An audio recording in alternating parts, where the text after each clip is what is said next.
Texas MLS podcast history, we can say that we're talking about a playoff game that involves the Texas MLS team. That's right. We're going to look back on Austin FC sneaking by Real Salt Lake at Q2 Stadium yesterday. We're going to look ahead to FC Dallas welcoming Minnesota United to Toyota Stadium. Hopefully not too friendly of a welcome for FC Dallas. We'll get into the start time. You got plenty of time to listen to the show. You got plenty of time to watch this on Twitter because it's going to be a late one in Frisco tonight. How will that affect the crowd? And how will FC Dallas look on the field? We'll get into that. And we'll talk about new numbers in Houston. Hector Herrera. We know what his salary is. Big Rig. Rigoni also on that list. It's all on today's Striker Texas MLS podcast. My name is John Arnold. I'm joining you from beautiful Dallas, Texas. We got Victor Araiza down in H-Town saying, no, don't even bother coming to me. This season is over. And we got Chris Bils coming off of a playoff thriller last night at Q2. We know how Victor's doing. What's up, Chris? How are you, man? A little afraid? Yeah, I'm still recovering a little bit. I mean, it was an early game, so I don't really have that excuse. But it was man, what a roller coaster that game was. That it had everything, all you want from your first ever playoff game, and more. I don't think anybody really expected Austin FC to be down 2-0 as early as they were against a Real Salt Lake team that everybody thought was going to come in and just bunker. But we saw the bus get parked later in the match, and that led to some excitement and eventually 2 goals that put Austin FC into extra time and then penalty kicks, and Brad Stuver the savior. So that that all tracks, and Austin FC on to the next round. We'll see if FC Dallas can join them. Yeah, I mean, setting up a potential match between Texas rivals, Copa Tejas match. We've already got one rivalry game in the other side, which you can read about on the Striker, our friends in LA, on the site doing a great job covering LA Galaxy and also LAFC. Those teams will meet on Thursday. FCD hoping to get a ticket to a game that will be played at Q2 on Sunday night. Let's talk more about that Austin game, Chris. You gave us sort of the brushstrokes. RSL goes ahead early. Austin battles back, although I feel like battles is even a bit strong of a verb. Then Rubio Rubin gets sent off, and RSL goes down after Austin was chasing at 2-1 because of that Sebastian Driussi goal. And it's a handball late in the box, penalty kick. Driussi converts in the 94th minute. That's his extra time. No goals in extra time, and it's a penalty shootout. RSL, for all the great things they did to be in this game, to start well, to frustrate Austin, to challenge Austin, yikes, that penalty shootout was ugly. But Chris, I want to talk more about the 90 minutes and the extra time a little bit before we can get into the shootout and Stuver's heroics and everything. I'm going to start off with maybe what seems like a Dallas guy hot take, but I think it's fair. Austin FC was lucky to win this game.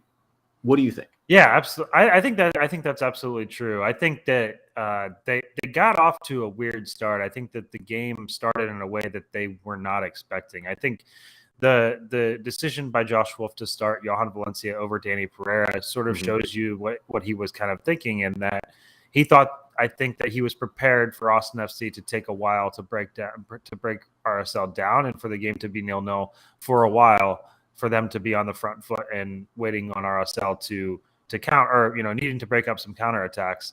And then RSL scores in the 3rd minute.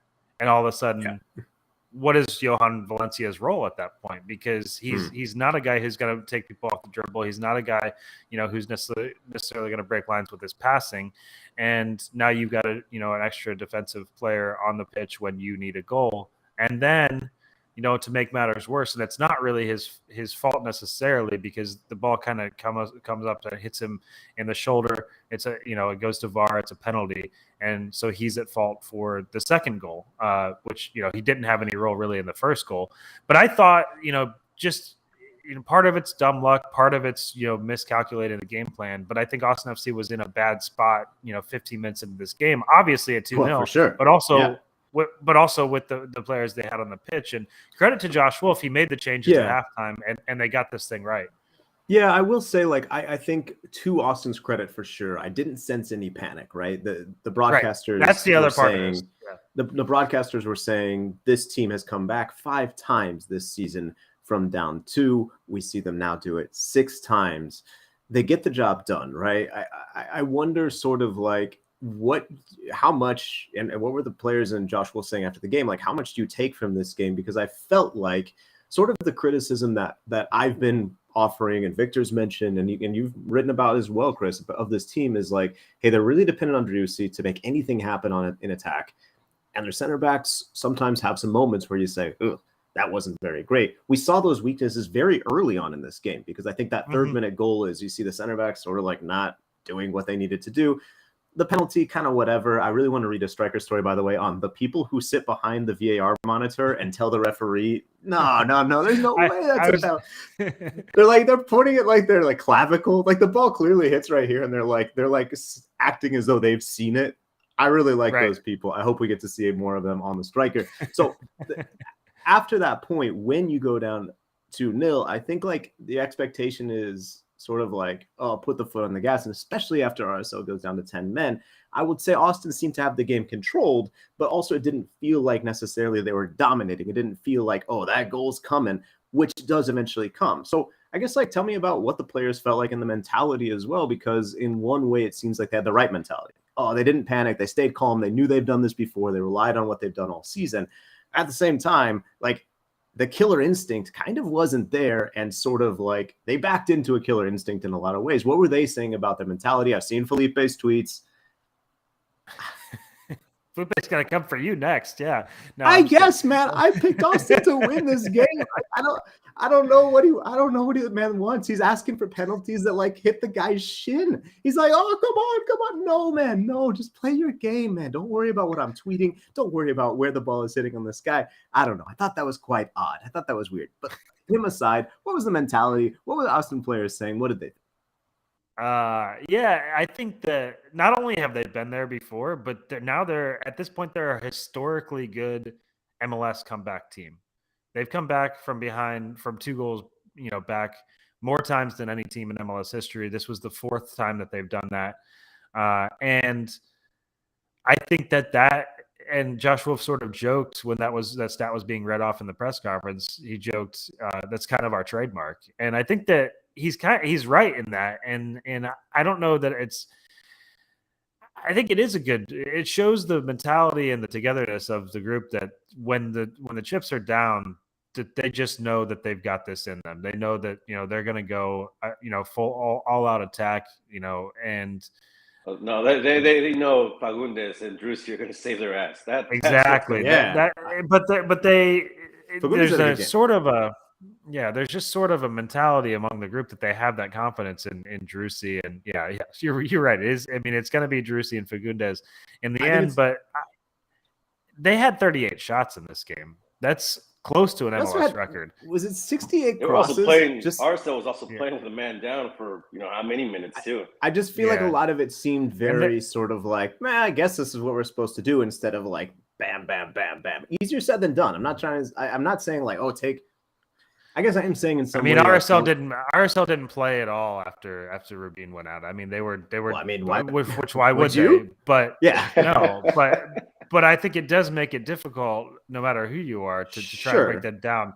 And that's what Ruben Gabrielsen said after the match. He said he went up to a couple of the RSL defenders and just congratulated them on just like hanging on for as long as they did, because every single player on that team as well had a Warriors mentality. And I think that Austin FC, you're saying, John, that they didn't have a killer instinct, but they had several chances that should have been clear-cut goals. Emiliano Rigoni's about two steps from the goal line and somehow puts the ball over the bar, and then he's got another wide open header on the back post that somehow goes bagging. I think Ruben Gabrielsen hits the crossbar with a header. Right. To me, that is a lack of a killer instinct. That's what I'm saying. I mean, they had these but it's like they had the chances. That Fagundez, they were creating the opportunities that they needed. But I think Driussi was called offside. Yeah, Driussi was called offside, and then finally the penalty arrives, and it was absolutely a lifeline that Austin FC needed at that point. I don't think that they create another chance. I don't think they score a goal through the run of play. They hadn't done it, for 50 minutes to that point or whatever, and it just wasn't going to come. And then thank God for Scott Caldwell and his arm hitting that hitting that volley from Rigoni, and then that gets things it's a crescendo in the building, and from there, I think it just felt like it was only going to go one way. Of course, it took penalties to get there, but Brad Stuver came up big right in front of the supporters section, and you had the feeling that as soon as that second goal went in, everybody in the building, finally the anxiety was let out, and everybody was on the same. Everybody was on the same page that they were going to get out of this thing. Yeah, I mean, watching it's like as soon as Rubin goes off, you're like, well, this is it. Like it's going to happen, and it just didn't. I guess that's what I'm saying. It's like it really felt like, oh, okay, here's the moment. Like we all know this is coming. We've seen Austin come back from this 5 times. As Ari Silva's saying, Felipe's calling out the haters and doubters, and I'm too Frisco biased. We all picked Austin this game. Austin was the second seed in the Western Conference. Who is doubting this team? Show me who was doubting this team. That's all I'm saying, Ari. That's all I'm saying, Felipe. Who is hating on you? No one. Everyone's going to pick you in the next round too because you're going to be favored because you had a great regular season. I don't understand. Talk to me a little bit about the shootout. You say Stuver the hero. Yeah, of course. Like a goalkeeper always important during the penalty shootout. I also thought RSL shots were bad, which I get. I mean, they did a lot of running over the course of that game, more than Austin did. They didn't have the luxury of making some of the changes tactically, like Josh Wolf was able to say, oh, I'm up a man. I'm going to make this modification. Made the halftime changes as well when he realized kind of the game state. RSL doesn't really have that luxury when they go down to 10 men. But still, I thought Austin, this is something that every MLS team prepares for in the build up to the playoffs. They all take penalties. They're all practicing with all the goalkeepers and all the potential permutations. They're doing research. Hey, which way does this guy like to go? Which way does this guy like to go? Ultimately, Preston Burpo, Austin FC, well prepared, and Stuver comes up big. Yeah, and I thought it was interesting talking to Brad Stuver after the match. I'll probably have a piece up later today on Monday, kind of about how he experienced that shootout. The first thing is, I mean, he didn't face a lot of action other than that Rubin, yellow card where he goes kind of flying through the air. He didn't really have a lot to do, and then he just he was talking also about like the staff had him. A list of guys and which way they go. None of the guys that they were really prepared for were on that list for ourselves. So he was just kind of winging it from there. There just wasn't a lot of data on the guys that ended up taking the penalties for RSL, which if you look down that list isn't necessarily that surprising. But he guesses right on the first one.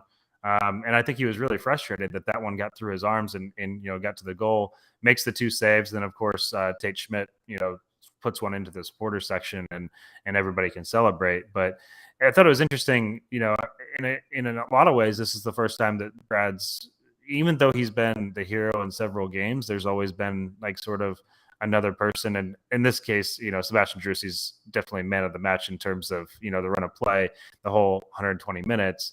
But Brad Stuver got to bang the drum and really, got to be the hero there at the end, which I thought was a really cool moment in the first playoff game because he's just been such a big part of the culture of Austin FC. And so it was cool to, get to talk to him after that and, kind of get to hear it from his perspective of just, he was talking to Andrew Tarbell throughout the match.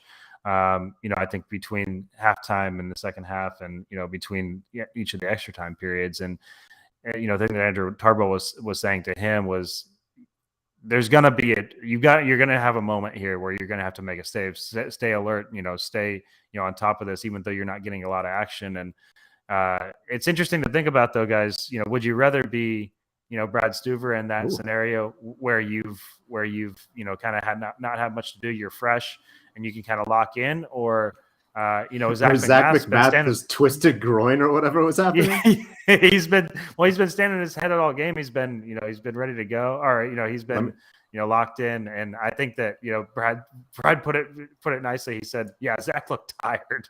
He looked tired." I'm gonna tell you, when it comes to would you rather have a groin injury or not, I'm always gonna pick not having a groin injury. Was that on the broadcast? I didn't catch on to the. He was just kind of grabbing at it. I'm kind of assuming. I don't know. I'm not trying to assign him a groin injury. It just seemed like he had some sort of tweak there.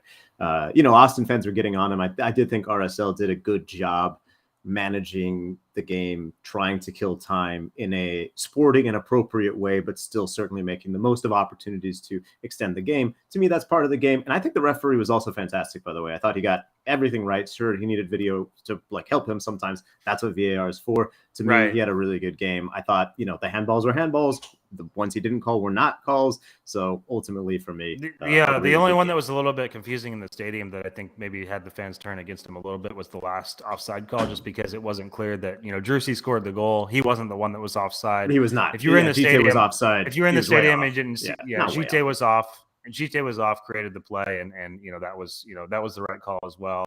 Thought he got the handball call right. Number of calls, and I mean ultimately, I think Austin FC ended up with the advantage because Rubin goes off with the red card, which was also the right, that was the right call in that moment as well. So I thought refereeing was good. Speaking of potential groin problem spots, support for the Striker Texas MLS podcast is brought to you by Manscaped. They're the best in men's below-the-waist grooming. These products are precision-engineered tools for your family jewels. Manscaped's Performance Package is the ultimate men's hygiene bundle. Join more than 6 million men worldwide who trust Manscaped with this exclusive offer for you, the Striker Texas MLS podcast listener, 20% off and free worldwide shipping with the code MLS at manscaped.com. Code MLS at manscaped.com. Guys, you've always been saying, what's holding me back from being sort of like the consummate soccer journalist. And I'm always like, is it that I can't like write a long feature or do a good interview? No, you're good at that. You're good at that. You can't host a podcast. And then you're like, no, it's your unsightly nose and ear hair. Well, let me tell you, I was going to say, taken care of. Yeah, that's what you're always saying to me. And it's a little rude, but it's true. Harsh love. The Performance Package 4.0 has arrived at my home, and it is a game changer. In that package, it's the Lawnmower 4.0, the Weed Whacker ear, nose, and hair trimmer, the Crop Preserver ball deodorant. Now, you never told me anything about that, and I appreciate that you've never crossed that line. The Crop Reviver toner, the Performance Boxer briefs, and the travel bag to hold it all. Again, I did use the nose and ear one, and I mean, looking great, right? So I'm with you, John. I've never really taken the plunge and gotten one of those actual nose trimmers to get that taken care of, and that's what's holding you back too, man. That's what's holding you back too. It's like magic. It's waterproof. You can say goodbye to the mess on your bathroom floor, and again, it's got the proprietary skin safe technology, reducing those nicks, snags, and tugs in very delicate areas, including nose holes. Once again, 20% off, free shipping with the code MLS at manscaped.com. 20% off, free shipping, manscaped.com. If you're in the market for some grooming technology, check it out. Help us out. Give us some love, I guess. MLS at manscaped.com. By the way, to clarify, this actually helps you prevent groin injuries. It doesn't. Yes. Well, we think. Yeah. Wait. No suspected groin injuries. Let's talk about FC Dallas. And again, it's going to be a late one. The advertised start for FC Dallas is 8 p.m. The TV start is 8:30, and the actual start is 8:38 Central. That's if we don't get extra time in the New York City FC Inter Miami game, which is set to start at 6:20 Central Time. All that to say, it's going to be a late night in Frisco. I'm trying to manage print deadlines right now with our partners over at the Dallas Morning News. I pray that this makes it in your Dallas Morning News tomorrow, print subscribers. We'll see. We will do our best. I promise you that. It's going to be a late one. I talked to Nico Estevez, the manager, about this. Like, Victor, Houston's also a team that needs to market, that needs to get people in the stadium. Having a Monday night game, it's tough. But it can make a difference if the stadium's packed. And it's been good atmospheres this year in Frisco. Yeah. Maybe they should have switched this one out with the Austin game to assure they would have had a big crowd for TV. But obviously that was a weekend match. The biggest thing out of this one, obviously, is for FC Dallas to, we've seen them do better marketing this year. You've written about it on the striker.com, right? New marketing management. They got people in the stadium one way or another. So we're hoping that tonight might be the same case. And then obviously we're all kind of looking forward to that Austin FC Dallas match. And I think, but let's see. FC Dallas is not looking too far ahead, right? Because Minnesota's no easy team. Yeah, I think one of the biggest things, Chris, as we look at sort of the keys to the game on the field for FCD is that, Alan Velasco is at least healthy enough to play some. He came in and changed that game against Sporting Kansas City on decision day. He's had extra time to rest up, to get right. So he could start in games that all three of their starting best attackers, I guess you could say. Paul Arriola, Velasco, and Jesus Ferreira have started. I believe FC Dallas has only lost one game this season. That being said, I wouldn't be surprised to see him utilized off the bench as kind of a change option, especially with the potential of extra time. I think you'd rather have him come on in minute 60 to, if Dallas is chasing the game, than to have him start and then have to go off at minute 60 and miss extra time or whatever. But Chris, you're very high on this FC Dallas team. You really like what you've seen as you've analyzed them from a more neutral perspective when they played Austin. Of course, if that game does come off, we'll get into sort of the permutations. But what do you think about the FC Dallas attack, and how would you maybe play it if you were Nico Estevez and you've got a Velasco that's healthy, but maybe not for 100? Sure. Yeah. I think you go from the start. I think you go put the pressure on Minnesota. You go score the goals. And, I know I've been kind of critical of Josh Wilford kind of going against that, that mindset yesterday in my mind by starting Johan Valencia over Danny Pereira, who's more of an attacking option. And they were able to overcome it. That's ultimately the proof right there. That's exactly the proof. You don't change what's won you games all season. You go with your best lineup, and unless somebody's absolutely injured, you can't you can't play them. You got to go with the best 11 that's brought you here all year, especially at home, in my mind. And that's where I think that FC Dallas can go get on the gas and go get an advantage in this one. And I don't know that Minnesota is going to necessarily be able to overcome that on the road, missing some of the pieces that they've had all season. I think that they're a little bit beat up right now at this point, and they haven't, come into this postseason in the same form that I think FC Dallas is starting to show once again. And so we'll see what happens. But I think FC Dallas is certainly the hotter team, right? I think, even Austin, Real Salt Lake, you look and you say, well, Austin sort of flagged down the stretch. FC Dallas didn't really. They lost the game on the road at altitude. But they were already, whatever. I think that's kind of a game where you just say, MLS happens.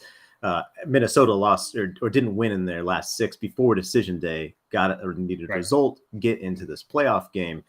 And I think for FC Dallas, look, it's sort of an interesting situation because Nico Estevez, I have a piece over on the striker about Nico and what makes him special and why he's been able to sort of get FC Dallas to this point in his very first year as a head coach at the first division level. He doesn't seem like a first-year head coach. And FC Dallas doesn't seem like a team that's led by a first-year head coach. You're looking at some of the concepts, the way that they put his idea and style of play on the field. It's like, man, these guys look like they've been doing this forever.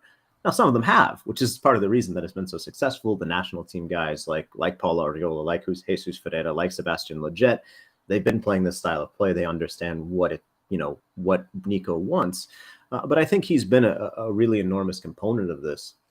Just kind of getting that style of play, getting FC Dallas up to speed. So, speaking with him about this game, it's kind of funny because I think the expectation is if FC Dallas doesn't win this, it'd be a massive disappointment, huge disappointment if they don't get past there, the 3 seed. And at the same time, no one expected them to be in this place. Everyone expected them to, at best, beat Minnesota, in that position. So you do have this weird sense, I think, of pressure that hasn't really been there most of the season because, look, just to be honest, if you're not subscribing to the striker, there's 1 or 2 other places you get FC Dallas news, but there's not pressure from the press, right? In stadium, fans are doing a great job. The atmosphere is better. You're not getting intense pressure from the fans. So the pressure has come internally all season. I talked to Nico about that and some of the players that they've been pushing themselves. They set these goals for themselves, and that's what they want to do. This week, there's pressure externally for the first time. I at least in my mind. Victor, what do you think FC Dallas will do to cope with the pressure? Well, first of all, I think one of them, I don't know if it's Palmico or who has to come out in social media, but they got to do a Felipe Martins and start telling everybody, hey, man, that's what you get for doubting us. Keep doubting us. I mean, look, Austin says they're doubted and they fill the stadium. Just correlation equal causation. Maybe FC Dallas, yeah. Maybe legit. Somebody's got to pick it up. I think that legit pickup. I wrote about that during the week on the striker as well. Right. There's a lot of great stories on the striker, by the way. Check it out, subscribe, because it helps us do what we do. I wrote about Leggett and how quickly he adapted. He got here in August, and it feels like he's been here all season. And it was just that extra piece, not necessarily a designated player, not necessarily enormous money, but was that extra piece that just, I think, pushed FCD to that, yes, they're going to get the third seed. Yes, they're going to close out with the best defense in the Western Conference. You know, we saw them achieve these goals that they set out for themselves. And now the next goal is quote unquote game by game, but it's to win MLS Cup, something that FC Dallas has never done. I think it would be a massive, massive achievement. And obviously you have to win tonight and you have to win Sunday and you have to win again to get to MLS Cup. But it is a team that has the feel of a club that could be that dark horse. And I don't know. I mean, we're saying this now. It's entirely possible. Well, I mean, what is it? 12 hours just 3 games, right? They got to win tonight, and then they got 2 more games, and that's it. I mean, that's 4 games right to win MLS Cup. I understand that Houston got games need to win MLS Cup. It's been a little while. Houston, the only MLS Cup in Texas. Don't. I know. Don't message me. Chris, you've got FC Dallas as your dark horse. What do you like about this team, and what is give me 1 or 2 potential pitfalls, because I'm always hating on Austin for the Driussi over dependence, the center backs. What do you see as FC Dallas's sort of, if you're doing the keys to the game, what are the weakness lines? Yeah, I mean, I think that it's that inability to go stomp on teams is what we've talked about all season. They haven't had that killer instinct to kill off a game, and that can hurt you in the playoffs when you're protecting a 1-goal lead, and all of a sudden, Babella Reynoso does something magical, and you're in extra time. So they've got to really have that killer instinct. I think that's a big thing. And even though I know that they've had the best defense in like you said, the best defense in the league closing things out, it just still doesn't feel that way with the players they've got on the pitch. So it's kind of it feels like they're overachieving in some ways. Yeah, I'm not sure if the numbers bear this out, but it almost seems like they never have a clean sheet, but also never give up more than 1. Like they don't get really blown out like some of these teams that have had these horrendous blowouts. But it also doesn't. Yeah, you sort of, despite the fact that they're statistically the second best defense in MLS in terms of goals against and the best in the Western Conference, you do still feel like I might be able to get one there. I don't know. It is a weird feeling. I agree with you. I wouldn't spotlight the defense necessarily as a weakness. I think the finishing is a big question. Jesus Ferreira obviously had a fantastic season, but was desperate to get 1 more goal against Sporting Kansas City. He didn't. I talked to him about what it means emotionally to be still, he still had to me one of the best, if not the best ever finished seasons for a forward in FC Dallas history. Jason Kreis had a massive number of assists in 1999 with 18 goals. So statistically, I guess he's still ahead. But Jesus didn't convert a single penalty. So anyway, we can leave those debates for the offseason and for future seasons. But he was quite frustrated that he didn't get that 19th goal this year. There's the picture that went around of Nico kind of consoling him after the game. But I think his focus now is on what it's been since he signed that DP deal in the offseason. He said over and over to everyone who asks, my goal is to lift silverware with this club.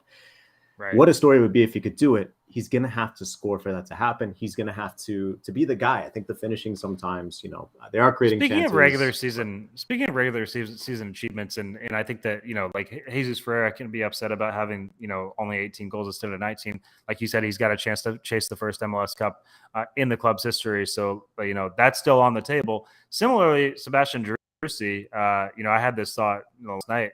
Everybody was asking about MVP. I'm like, why are we asking about MVP? The voting is done. What do we think about these awards that we voted for? And now I think a lot of people would probably want their MVP vote back after what they saw this weekend. Not me, baby. I voted Driussi. I said I was going to vote for him all year. And Hani, the Nashville press people sent me the cool Hani record with the goal calls. I loved it. I loved Driussi's performances more. I voted MVP. Did you vote, Victor? You said you didn't vote. I didn't, but I would have gone Driussi. I think on the sidelines of democracy. You take a player away from a team. I think Nashville would have probably managed the same playing style. Yes. And granted, they wouldn't have won more games, but where Driussi, you take Driussi off that team. I'm sorry, it's not disrespect. Austin wouldn't have had the dominant season they would have had. I think in the end, though, won that game yesterday. Yeah, I think in the end it's going to be an awkward handoff of the MVP trophy to Hani Mukhtar when Sebastian Driussi's potentially to Q2 Stadium. Yeah, there you go. What if they did that? What if, because the NBA does, they invite the player to if the players Jokic was eliminated, they invite the MVP to one of the games, I believe. And then they okay, great job. What if they invited Mukhtar to Q2 and we're instead of Sebastian Driussi, the MVP is Hani Mukhtar, and then everyone just booed. That would be scenes. You want real fuel for a potential final? That would do it. Yeah, Felipe would be out there taking photos and taking them back to the locker room. Felipe's taking selfies of him in the. I can't believe we've been disrespected. With it just mead mug and selfies, just like keep doubting, please. I love that. Well, anyway, we'll see if that happens. But if it did, it wasn't because of our votes. I voted Driussi. I voted Jesus Herrera, Young Player of the Year. I think everyone was on the same page there. I mean, like, on the one hand, again, like I take your point that like Driussi kind of gutted his team into the next round of the playoffs, where Hector is perhaps going on vacation or waiting to figure out where he's going to get his MVP trophy. On the other hand, like, isn't that the reward in itself, right? That Driussi is still playing, that he's still chasing MLS Cup. Yeah. In a way that's much more valuable. There's another MVP trophy up for grabs right in the MLS Cup final. So, is the Landon Donovan in? Oh, no, the regular season one is Landon Donovan. Regular season is Landon Donovan. Is the playoff named after someone? I think it is, but who should it be is a better question. I love that question. Named after Driussi if he wins a couple.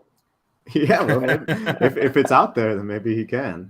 Quickly, as we wrap the show up for today, let's talk a little bit about the Houston Dynamo. The big news is that Hector Herrera makes a lot of money. We now know exactly how much. He may be entitled to compensation, even if the Dynamo didn't make the playoffs. He is entitled to compensation. He has a guaranteed compensation number that gets him above $5 million. I'm stalling. I think it's 5.25. Is that the right number, Victor? That's what I think I'm looking at. I saw a base of 4.75, and then I don't know how these, but then 5.24. As your base is obviously your base, and your guaranteed is like if you are triggering certain incentives for like some of them are ridiculously low. I wouldn't imagine he is this year, but maybe. But if he's guaranteed that compensation, then he is getting that money. Listen, like. It's a DP signing. It's a big money signing. You knew it was going to cost a lot of money to bring him in here. And it's not your dollars at the same time. Maybe you want more from a guy making 5.25 mil. It's a big marketing signing. That was the biggest thing, right? But that was said when he was brought in. And I don't think you would have gotten him here otherwise. I think I agree. This is the situation Houston's in. You have to pay top dollar. Yeah, it's on the club to capitalize on that signing. Yes. And for him to keep delivering, but I think like what they can put around him next year is pretty crucial. Chris, we learned what Big Rig makes, $2.29 million, putting him in the neighborhood of Sebastian Driussi.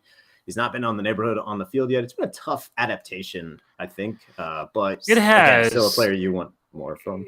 It's interesting when you watch the games though, because he's doing stuff that it's not. He's doing stuff that Ethan Finley's not doing, right? Like he's still creating attacks. He's in the right positions. He should have had probably 2 goals in this playoff game, and in the end, he stepped up and converted a penalty, which I thought was kind of interesting because I didn't know which foot he was going to take the PK with.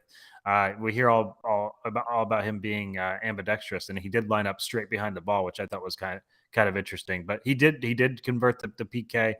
And he's a good piece to have off the bench in this playoff run, but not the integral part of the roster that we're going to expect him to be next year. And at that number, you're going to expect him to be, at least near the level of Driussi or working those two combining together. At least make the starting lineup. I mean, similar to like Franco Jara, who's not a new number, but like we know what he makes, and it's like you're making that much money. I don't think it's starter. Listen. I don't think it's time to hit I'm going to tamp down hit the panic button thing on Rigoni. He didn't play. Yeah. He didn't play basically for 4 months at Sao Paulo. He was playing sparingly off the bench. Had like 6 weeks where he wasn't even training before he got to Austin, and now they're trying to use games to get him fitness into the playoffs. So it's just been kind of a weird. It's been kind of a weird period for him. But it's a sign of Austin again. And this is what we said when he signed, that they're investing in this roster, right? They're going out and getting guys $4 million transfer fee, over you said over $2 million in salary. So I mean, Austin's going for it. So that's a good sign for the franchise, I think, moving forward. Yeah, and I think like not that anyone thought this was Austin's kind of game plan, but it shows that there is this sort of long-term vision of continuing to win trophies with players who are in that stratosphere of a guy like Driussi filling the DP spots. The Cecilio thing was strange, and I think the timing of that plus Rigoni's personal situation means that he's going to need a longer adaptation period than even Driussi did last year. For me, that was a guy who came in playing games. Big Rig, not necessarily as much. So We'll see how that develops next year. Same with Ache. But right now, we got our focus on tonight. Go to thestriker.com to read everything that I've written about FC Dallas, and we'll write tonight again as soon as possible, folks. It's going to be a late one, but hopefully you can enjoy it when you're back from the stadium or with your coffee on Tuesday morning. Thestriker.com, 30-day free trial. We've sort of foolishly left this loophole open where you can enjoy all of our playoff coverage without paying $1. But after that 30 days, we think you're going to like what you find. Stick around, enjoy our World Cup coverage, enjoy our off-season coverage, and enjoy our coverage of 2023 when we answer questions like, is Big Rig worth $2.29 million? Is Ache worth $5.25? And what are all these teams going to do to get back into the playoffs in the case of FC Dallas and Austin FC, and into the playoffs for the Houston Dynamo? Coach coverage, plus the Dash. If you're an NWSL fan, Dash playoff coverage over there with Theo Lloyd Hughes and Laura Gomez. We got NWSL playoff coverage in SoCal. We've got MLS playoff coverage in SoCal. We've got Atlanta and J. Sam Jones figuring out what the heck is going on over there. It's all on thestriker.com. Hope you join us over there. Again, 30-day free trial, reasonable price after that. Check it out. We'll talk to you guys next week and sooner if you're on the Twitter space, 5 p.m. tonight to discuss FC Dallas, Minnesota. We're actually going to start at 5, not 5:38. We're going to start at 5 p.m. to do that Twitter space. Got a post-game Twitter space. More spaces during the week. Follow at The Striker News on Twitter and go subscribe to The Striker. We'll talk to you guys next